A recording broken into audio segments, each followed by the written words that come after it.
नमस्कार मित्रों। आज मैं एलआईसी के आरोग्य रक्षक टेबल नंबर 906 का चर्चा करने के लिए आपके सामने उपस्थित हुआ हूँ। जैसा कि आप जानते हैं, आरोग्य रक्षक एक हेल्थ इंश्योरेंस पॉलिसी है। इस पॉलिसी में हमें अपने पूरे परिवार के सभी सदस्यों का, चाहे वो हमारे स्पाउस हों, हमारे पेरेंट्स हों, हमारे चिल्ड्रन हों, सभी के मेडिकल नीड्स को एक एडिक्वेट कवरेज देने का कोशिश किया गया है।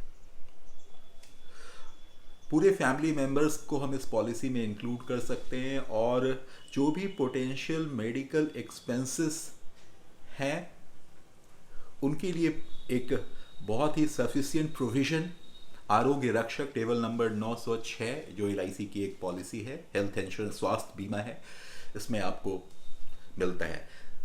फॉर एग्जाम्पल, अगर हमारे परिवार का कोई भी सदस्य जो इंश्योर्ड है इस पॉलिसी के अंदर, जिसको मैंने इंक्लूड किया हुआ है, अगर वो किसी मेजर सर्जरी से उन्हें गुजरना पड़ता है तो उनको एक MSB sum assured, that is major surgical benefit sum assured, उनके सर्जरी के लिए दिया जाता है। और जितने दिन वो हॉस्पिटल में एडमिटेड रहते हैं, पर डे के हिसाब से एक डेली कैश बेनिफिट, पॉलिसी लेते समय एक defined daily cash benefit, initial daily cash benefit जो तय हुआ, उसके हिसाब से डेली कैश बेनिफिट एक फिक्स्ड अमाउंट पर डे के हिसाब से दिया जाता है।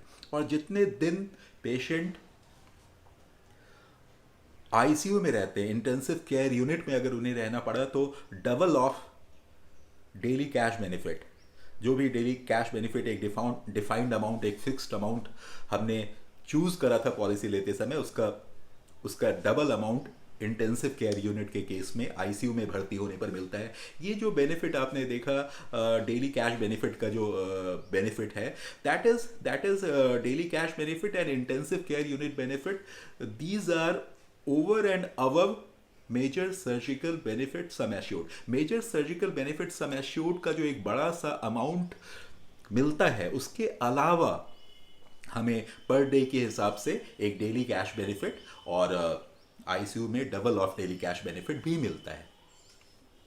अब ये जो मेजर सर्जरी हैं, इनका एक लिस्ट हमें दिया जाता है कि इसमें कौन कौन सी सर्जरीज मेजर सर्जरी के अंदर इंक्लूड किए जाएंगे। तो हमारे पास 263 यानी 263 सर्जरीज का एक लिस्ट हमें दिया जाता है। वो सारे मेजर सर्जरी के अंदर उनको कवर किया गया है। लेकिन मेडिकल साइंस में एडवांसमेंट के कारण या फिर टेक्नोलॉजी का जो बहुत अधिक एप्लीकेशन और यूज़ मेडिकल ट्रीटमेंट में होता है, उसके कारण बहुत सारी जो बीमारी है, बहुत सारी जो सर्जरीज हैं, उनके लिए हमें हॉस्पिटलाइज होने की ज़रूरत नहीं पड़ती। हाँ, there is no need to get admitted into hospital. हमें सेम डे रिलीव कर दिया जाता है। बहुत सारी ऐसी सर्जरीज है जिसमें हमें हॉस्पिटलाइजेशन की ज़रूरत नहीं पड़ती है। आम तौर पर जो हेल्थ इंश्योरेंस पॉलिसी या फिर मेडिक्लेम पॉलिसी होती है, वो इन पेशेंट हॉस्पिटलाइजेशन से रिलेटेड मेडिकल एक्सपेंसेस को ही कवरेज देती है। आउट पेशेंट एक्सपेंसेस को वो अपने पॉलिसी में मोस्टली जो हेल्थ इंश्योरेंस या फिर मेडिक्लेम पॉलिसी होती है उसको, लेकिन इस पॉलिसी में ये जो हमारा आरोग्य रक्षक टेबल नंबर 906 एलआईसी की पॉलिसी है, इसमें ये जो कोई सर्जरी है जिसमें हमें हॉस्पिटलाइजेशन की ज़रूरत नहीं पड़ी, सेम डे हमें हॉस्पिटल से सर्जरी के बाद रिलीव कर दिया गया, उनके लिए भी डे केयर प्रोसीजर्स बेनिफिट के अंतर्गत हमें एक लमसम अमाउंट दिया जाता है। तो अगर हमारा इन पेशेंट हॉस्पिटलाइजेशन नहीं भी हुआ तो भी सर्जरीज की 244 सर्जरीज की एक लिस्ट हमें प्रोवाइड किया जाता है, जो डे केयर प्रोसीजर्स के अंतर्गत एक लमसम अमाउंट उसमें प्राप्त होता है। अब हम देख रहे हैं कि ये 263 सर्जरीज मेजर सर्जिकल बेनिफिट के अंतर्गत और 244 डे केयर प्रोसीजर्स बेनिफिट के अंतर्गत आए। लेकिन हो सकता है कि कोई ऐसा भी सर्जरी हो किसी पेशेंट का जो कि ये 507 सर्जरीज के लिस्ट में भी ना आए। तो इस बात को भी ध्यान में रखा गया है। अगर कोई पेशेंट का सर्जरी वो हॉस्पिटलाइज होता है और उनका कोई ऐसा सर्जरी होता है जो ना तो मेजर सर्जिकल बेनिफिट वाले 263 सर्जरीज के लिस्ट में है और ना ही डीसीपीवी डे केयर प्रोसीजर बेनिफिट वाले 244 सर्जरी के लिस्ट में है, इन दैट केस उनके लिए जो प्रोविजन किया गया है, जो ये 507 सर्जरीज से भी बाहर हैं, उनके लिए अदर सर्जिकल बेनिफिट के तहत उन्हें एक कवरेज दिया गया है। और ये जो other surgical benefit OSB other surgical benefit, ये पर डे के हिसाब से दिया जाता है। जितने दिन आप हॉस्पिटल में रहते हैं तो आपको डेली कैश बेनिफिट जो आपका एप्लीकेबल है उस समय एप्लीकेबल डेली बेनिफिट, और ICU में आप जानते ही हैं इंटेंसिव केयर यूनिट के लिए हमें double of DCB daily cash benefit दिया जाता है। इन चीज़ों के अलावा आपको एक अदर सर्जिकल बेनिफिट भी दिया गया जो पर डे के हिसाब से एक बड़ा अमाउंट आपको extra in addition to the day care daily cash benefit आपको एक एडिशनल अमाउंट, एक हैंडसम अमाउंट दिया जाता है that fulfils the need of other surgical benefit. तो हम इस तरह देखते हैं कि इस पॉलिसी में जितने तरह की भी सर्जरी है किसी को भी इग्नोर नहीं किया गया, सबको इंक्लूड करने की कोशिश किया गया। As far as surgeries are concerned, I think nothing is left and we are quite satisfied. But किसी का हॉस्पिटलाइजेशन हो तो ये ज़रूरी नहीं है कि उनके हॉस्पिटलाइजेशन के पीरियड में उनका सर्जरी ही होगा। किसी अन्य बीमारी के कारण भी किसी का हॉस्पिटलाइजेशन हो सकता है। ऐसे केस में जैसे डेंगू, मलेरिया इत्यादि अन्य बीमारियों के कारण भी किसी का हॉस्पिटलाइजेशन हो सकता है। तो एक एडिशनल बेनिफिट जो इस पॉलिसी में इंट्रोड्यूस किया गया that is medical management benefit. तो मेडिकल मैनेजमेंट बेनिफिट के तहत dengue, malaria, pneumonia, viral hepatitis A, pulmonary tuberculosis, ये मुख्य रूप से इन 5 तरह के बीमारियों को कवर किया गया है। अगर किसी भी पेशेंट का हॉस्पिटलाइजेशन इनमें से किन्हीं एक कारण से होता है तो उनको एक लमसम अमाउंट दिया जाता है। Again I will repeat that कि that lump sum amount that is given as MMB medical management benefit that is over and above DCB daily cash benefit मिला और इंटेंसिव केयर यूनिट के लिए जो हमें डबल डेली कैश बेनिफिट मिला that is over and above the MMB medical management benefit. Medical management benefit के लिए जो एक बड़ा लमसम इन 5 बीमारियों के कारण आपको मिल रहा है, उसके अलावा वो जो डेली कैश बेनिफिट हम जितने दिन हम हॉस्पिटल में रहेंगे वो तो हमें मिलना ही है डेली कैश बेनिफिट, चाहे एक्सीडेंटल बॉडीली इंजरीज के कारण हमारा हॉस्पिटलाइजेशन हो या फिर किसी सिकनेस के कारण होगा। 24 आवर्स से अधिक हमारा हॉस्पिटलाइजेशन होता है तो that is quite natural, we will get daily cash benefit. उस समय जो एप्लीकेबल होगा, हमने जो इनिशियल में परचेज किया था डेली कैश बेनिफिट, जो फिक्स्ड जो एक डिफाइंड अमाउंट है वो उसका जो ग्रोथ हुआ है वो एप्लीकेबल कैश बेनिफिट वो तो पर डे के हिसाब से मिलना ही है और वो इंटेंसिव केयर यूनिट का डबल। उसके साथ साथ हमें एक lump sum amount medical management benefit के तौर पर मिलता है। फिर अब कभी कभी ऐसा होता है कि हमारा जो हॉस्पिटलाइजेशन का ड्यूरेशन है, the length of stay in hospital exceeds 30 days। यदि कोई पेशेंट हॉस्पिटल में 30 दिनों से अधिक समय के लिए उन्हें रहना पड़ता है, ऐसी स्थिति में हमारा एक इनकम लॉस भी होता है। Because of being absent from our workplace for a long period of time, we lose our income। तो इस इनकम लॉस को भी कंपनसेट करने का कोशिश इस पॉलिसी में किया गया है और दैट इज जो बेनिफिट है उसे कहते हैं extended hospitalisation benefit. If the length of stay in hospital exceeds 30 days, the patient is given an additional lump sum amount that is called extended hospitalisation benefit. ये जो एक्सटेंडेड हॉस्पिटलाइजेशन बेनिफिट है ये हमें या तो मेजर सर्जरी के कारण हो सकता है। मेजर सर्जरी के कारण यदि हमें 30 दिनों से अधिक समय के लिए हॉस्पिटल में रहना पड़ा तो एक्सटेंडेड हॉस्पिटलाइजेशन बेनिफिट भी साथ में मिलेगा। और ये अगर किसी अदर सर्जरीज के कारण भी अगर हमारा हॉस्पिटलाइजेशन है और ये हॉस्पिटलाइजेशन का जो ड्यूरेशन है that exceeds 30 days will get this benefit as well। तो ये जो एक्सटेंडेड हॉस्पिटलाइजेशन बेनिफिट है ये आपको फिर मेडिकल मैनेजमेंट बेनिफिट, अगर इन 5 जैसे हमने मेडिकल मैनेजमेंट बेनिफिट के तहत 5 बीमारियों का जिक्र करा, तो इन 5 में से किन्हीं एक बीमारी के कारण भी यदि हमारा हॉस्पिटलाइजेशन होता है तो भी अगर हम 30 दिन से अधिक हॉस्पिटल में रहते हैं तो हमें ये एक्सटेंडेड हॉस्पिटलाइजेशन बेनिफिट मिलता है। तो ये एक बहुत अच्छा फीचर है। उसके बाद आप देख रहे हैं कि छोटे से छोटे माइन्यूट मेडिकल एक्सपेंसेस और माइन्यूट मेडिकल नीड्स का ध्यान रखा गया इस पॉलिसी के अंतर्गत। यहाँ तक कि कोई अगर मेजर सर्जरी होता है और पेशेंट को, हमारे जो इंश्योर्ड मेंबर हैं, इंश्योर्ड पेशेंट हैं, उनको इमरजेंसी ट्रांसपोर्टेशन की ज़रूरत पड़ती है तो उसके लिए एम्बुलेंस का खर्चा भी ये पॉलिसी उठाती है।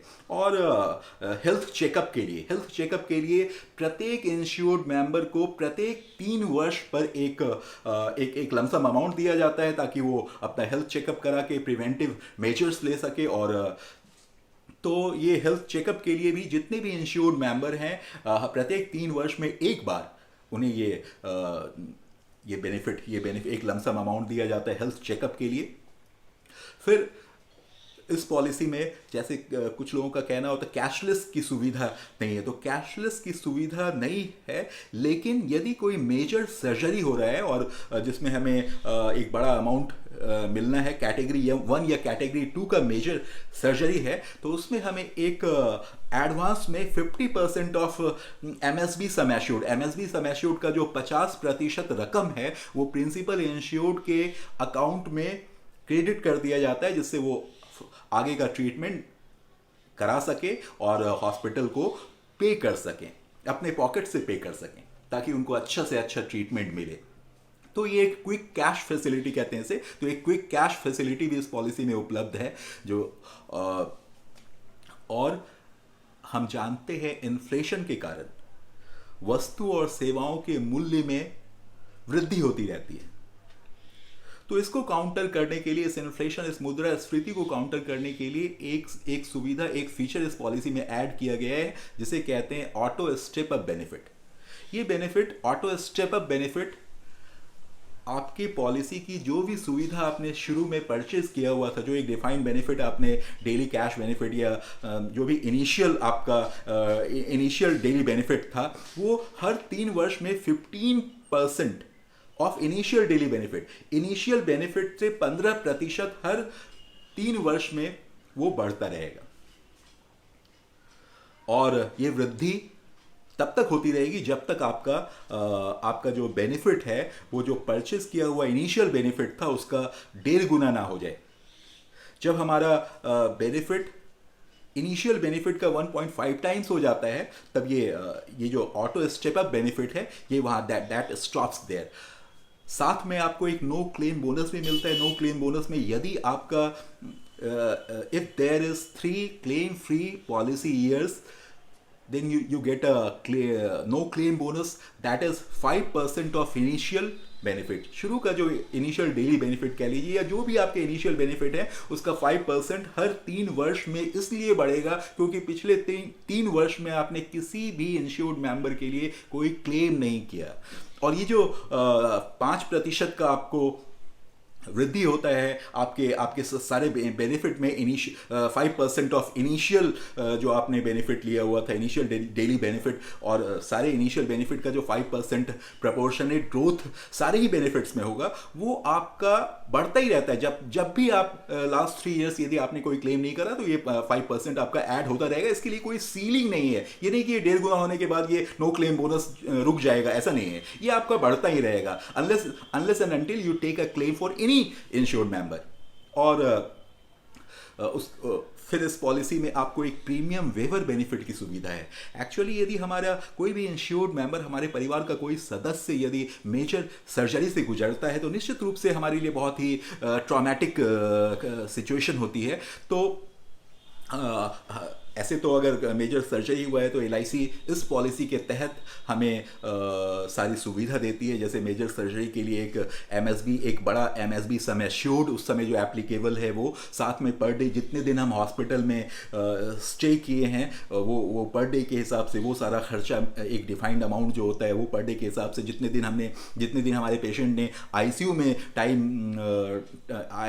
आईसीयू में भर्ती रहे उसका एक डबल अमाउंट वो दिया जाता है। ये सारे अमाउंट को, यदि उनका स्टे हॉस्पिटल में मोर देन 30 डेज है तो उन्हें एक एडिशनल एक्सटेंडेड हॉस्पिटलाइजेशन बेनिफिट, ये सारा बेनिफिट देके उनको एक बहुत बड़ा अमाउंट तो दिया गया। लेकिन स्टिल क्या है कि अगर हमारे परिवार में कोई व्यक्ति मेजर सर्जरी से गुजरे तो we are in a very chaotic condition, और ये बहुत बड़ा ट्रॉमा होता है परिवार के लिए और थोड़ा सा एस्टैब्लिश नहीं होते, तो 1 साल का प्रीमियम भी आपको माफ कर दिया गया कि नेक्स्ट ईयर आपने प्रीमियम नहीं देना है क्योंकि आपके परिवार का एक सदस्य जो है बहुत बड़ी बीमारी से गुजरा है। तो आप 1 साल तक आपको बिना प्रीमियम दिए हुए सभी मेंबर्स का हेल्थ कवर कंटिन्यू रहेगा।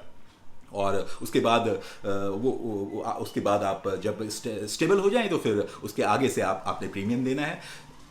तो ये एक इसे प्रीमियम वेवर बेनिफिट कहते हैं। आपको प्रीमियम वेवर बेनिफिट की सुविधा उपलब्ध है। और एक जो बहुत बड़ी फैसिलिटी इस पॉलिसी में हमें प्रोवाइड किया गया है that is auto health cover. Auto health cover, इस ऑटो हेल्थ कवर में क्या होता है, यदि प्रिंसिपल इंश्योर्ड जो मुख्य प्रस्तावक हैं, प्रपोज जिन्होंने किया है पॉलिसी, जो bread winner of the family है, जैसे मान लीजिए मैंने पॉलिसी परचेज किया, उसमें मैंने अपने स्पाउस को, बच्चों को और अपने पेरेंट्स को इंक्लूड किया है, तो मैं प्रिंसिपल इंश्योर्ड हुआ। यदि प्रिंसिपल इंश्योर्ड का डेथ हो जाता है तो उस स्थिति में क्योंकि ब्रेड विनर मैं था, प्रीमियम मैं पे कर रहा था, यदि प्रिंसिपल इंश्योर्ड का डेथ हो जाता है तो आगे के 15 वर्ष तक बिना प्रीमियम पे किए हुए हेल्थ कवर हमारे डिपेंडेंट्स को, हमारे जो भी इंश्योर्ड मेंबर इस पॉलिसी के अंतर्गत हैं, उन्हें हेल्थ कवर प्राप्त होता रहेगा विदाउट पेइंग एनी प्रीमियम। हमारे जो स्पाउस हैं उन्हें फिर प्रीमियम अरेंजमेंट करने की ज़रूरत नहीं पड़ेगी। वो उनका जो हेल्थ कवर है वो कंटिन्यू रहेगा और प्रीमियम देने की ज़रूरत नहीं है। तो ये एक बहुत ऑटो हेल्थ कवर एक बहुत बड़ा इस पॉलिसी का बेनिफिट है, जिसमें प्रिंसिपल इंश्योर्ड के डेथ के बाद 15 वर्ष तक उन्हें एक ऑटो हेल्थ कवर मिलता है विदाउट पेइंग एनी प्रीमियम।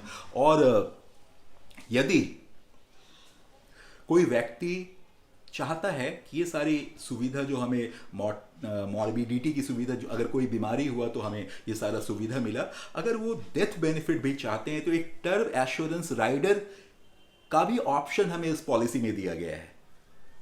अगर हम टर्म एश्योरेंस राइडर लेते हैं तो हमारे डेथ के बाद भी, हमारे ट्रीटमेंट का तो खर्चा हमें मिला ही मिला, साथ में हमारे डेथ के बाद भी हमारे नॉमिनी को एक सम एश्योर्ड दिया जाता है, डेथ बेनिफिट दिया जाता है।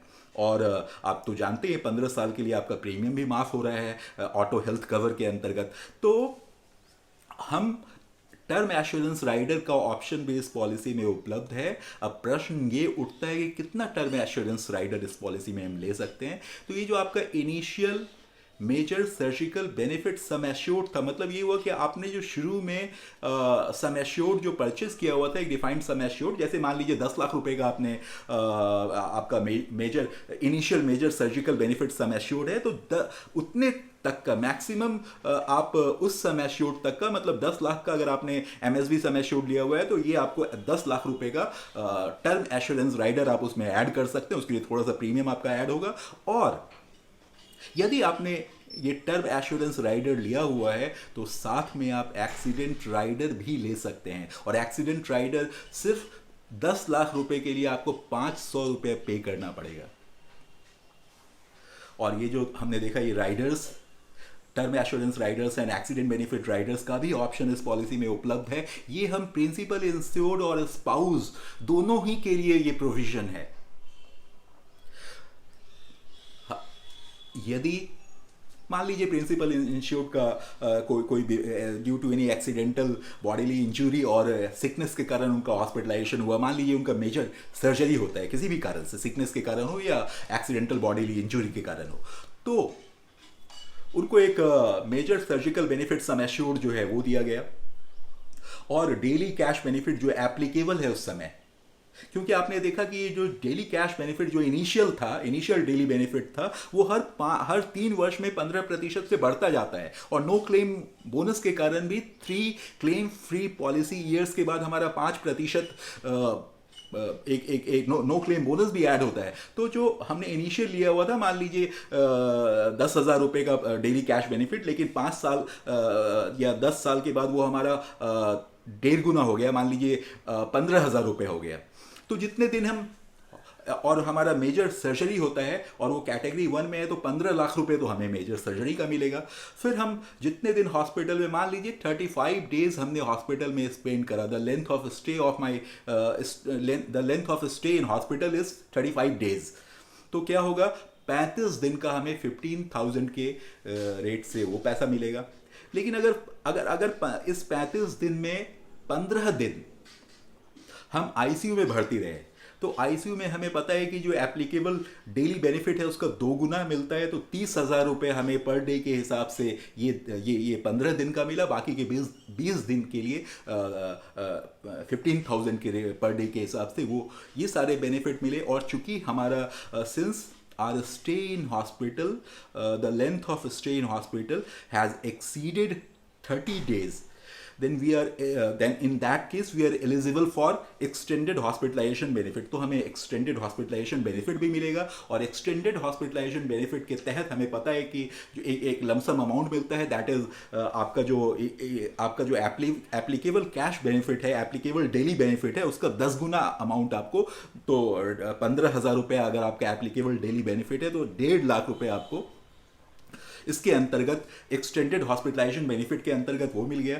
तो ये सारे बेनिफिट्स मिलने के बाद क्या होता है कि हमारा ट्रीटमेंट के बाद भी, मान लीजिए ऐसा हुआ हमारा डेथ हो जाता है, प्रिंसिपल इंश्योर्ड का डेथ हो जाता है, तो ऐसे केस में आपको पता है ऑटो हेल्थ कवर के अंतर्गत आपका अगले 15 वर्ष के लिए बिना प्रीमियम दिए हुए आपके जो डिपेंडेंट्स हैं, आपके जो इंश्योर्ड मेंबर्स हैं उस पॉलिसी में, they will continue to avail health cover without paying any premium.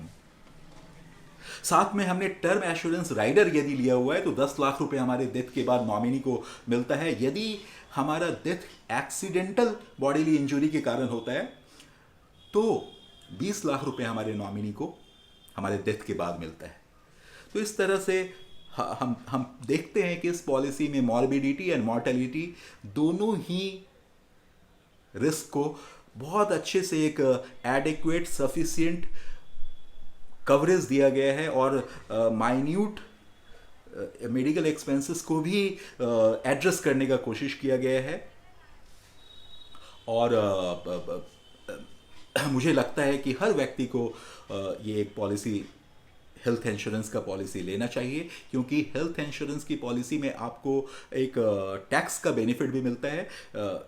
Section 80D के अंतर्गत आप अगर अपने नाम से हेल्थ इंश्योरेंस लेते हैं, 25,000 का आपको टैक्स डिडक्शन मिलता है। यदि आप अपने पेरेंट्स को इंक्लूड करते हैं, 25,000 उनके लिए आपको सेक्शन 80D के अंतर्गत टैक्स डिडक्शन के लिए आप एलिजिबल होते हैं। अगर आपके पेरेंट्स सीनियर सिटीजन हैं, तो 50,000 आपको पेरेंट्स के लिए मिलेगा। यानी आमतौर पर तो एक जो नॉर्मल मोस्ट प्रोबेबल सिचुएशन है वो ये होता है कि चलो हम तो सीनियर सिटीजन नहीं, लेकिन हमारे पेरेंट्स जो हैं वो सीनियर सिटीजन हैं, तो हमें 25,000 हम अपने लिए और अपने पेरेंट्स के लिए 50,000, अगर ये हमारा हेल्थ इंश्योरेंस में इन्वेस्टमेंट रहता है, तो हमें 75,000 का टैक्स डिडक्शन भी इस पॉलिसी के अंतर्गत, इस बेनिफिट को भी हम ले सकते हैं। और यदि दोनों ही सीनियर सिटीजन हैं, ये जो प्रिंसिपल इंश्योर्ड का जो जनरेशन है और उनके जो पेरेंट्स है दोनों ही सीनियर सिटीजन हैं, तो 50,000 मिला के 1 लाख तक का सेक्शन 80D में ये प्रोविजन है टैक्स डिडक्शन का। पर ये तो एक हाइपोथेटिकल सिचुएशन है। आमतौर पर ये होगा कि जो प्रिंसिपल इंश्योर्ड का जनरेशन है वो that will be less than 60 years, और जो हमारे प्रिंसिपल इंश्योर्ड की जो पेरेंट्स होंगे वो मोर दैन 60 ईयर्स होंगे, सीनियर सिटीजन होंगे। तो निश्चित रूप से ये 75,000 का जो एक टैक्स डिडक्शन का जो स्लैब है, इसका बेनिफिट हम ले सकते हैं। अगर हम 30% वाले टैक्स ब्रैकेट में आते हैं तो हमें लगभग 22,500 का टैक्स रिबेट मिल सकता है इसमें, और 75,000 का टैक्स डिडक्शन का बेनिफिट इसमें आप ले सकते हैं। तो ये एक बहुत ही नेसेसरी है। और बहुत सारे लोग, मुझे लगता है कि मेडिक्लेम वगैरह लिए भी होंगे। तो मेडिक्लेम में क्या होता है कि जो इन पेशेंट हॉस्पिटलाइजेशन का जो खर्चा होता है, और जो मुख्य रूप से जो हॉस्पिटलाइजेशन जिस कारण से हुआ है, सिर्फ उन्हीं एक्सपेंसेस को कवर करता है। बहुत सारी ऐसी अदर एक्सपेंसेस, जैसे इनकम लॉस हो गया, हमारे अटेंडेंट्स हैं, बहुत सारे फैमिली मेम्बर्स हमारी तीमारदारी में लगे हुए, और भी बहुत तरह के एक्सपेंसेस हमारे होते हैं, उनको काट छाट करके जो मेडिक्लेम पॉलिसी देती है, दैट इज नॉट सफिशिएंट। अगर हमारे पास मेडिक्लेम है, फिर भी हमें एक जीवन आरोग्य रक्षक जैसा हेल्थ इंश्योरेंस जरूर अपने पोर्टफोलियो में शामिल करना चाहिए, क्योंकि ये आपको एक कंप्लीट सॉल्यूशन देता है। और आरोग्य रक्षक doesn't compete with health with mediclaim policy. आरोग्य रक्षक table number 906 table number 906 doesn't compete with mediclaim policy, rather it completes mediclaim policy.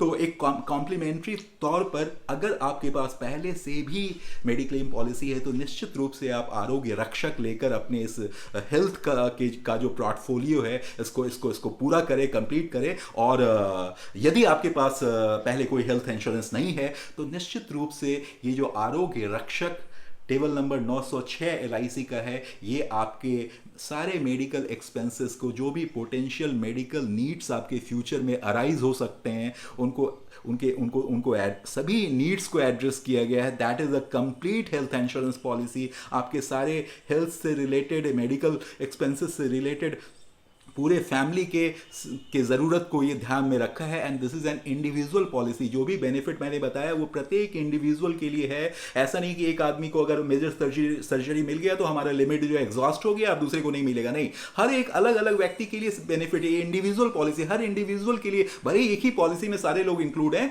लेकिन बेनिफिट अलग अलग है। सब हर एक इंडिविजुअल के लिए बेनिफिट है। उनका बेनिफिट आप दूसरा में ट्रांसफरेबल नहीं है। तो ये है कि हर एक किसी को ऐसा नहीं कि एक का ट्रीटमेंट हुआ फिर दूसरा आदमी भी साथ में एक्सीडेंट हुआ है तो उनको पैसा नहीं मिलेगा, सारा पैसा एक व्यक्ति के ट्रीटमेंट में खत्म हो गया। आमतौर पे फैमिली फ्लोटर पॉलिसी में ऐसा होता है, जो एक ही सम एश्योर्ड पूरे परिवार में फ्लोट करता है।